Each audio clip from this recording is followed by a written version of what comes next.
Kita beralih ke informasi selanjutnya, Saudara. Kasus COVID-19 di Aceh terus meningkat. Dari data Dinas Kesehatan Aceh hingga Kamis kemarin, penambahan kasus mencapai 169 orang positif COVID-19. Hingga kini total kasus terkonfirmasi positif COVID-19 di Aceh mencapai 5.421 kasus.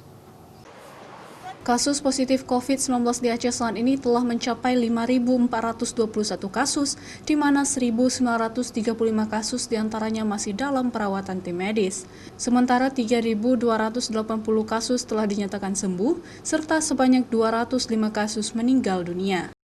Direktur Rumah Sakit Umum Zainal Abidin Banda Aceh mengungkapkan, positif rate kasus COVID-19 di Aceh saat ini masih belum bisa kita ketahui.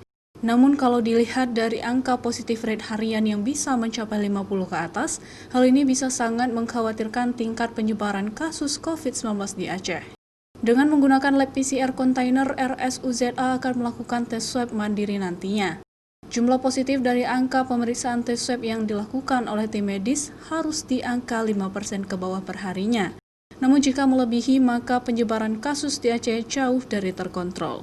1 minggu 5.000-an kita tes, sehingga kita tahu positivity rate. Kalau sekarang kita baru tahu, misalnya kita dengar satu hari ada berapa positif, tapi nggak punya makna secara utuh, karena kita tidak menyatakan dari berapa yang positif itu.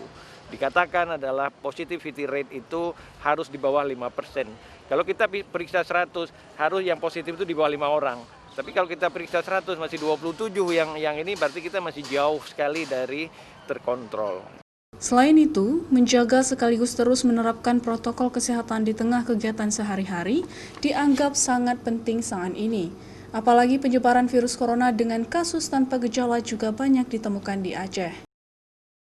Syahril, Kompas TV, Banda Aceh.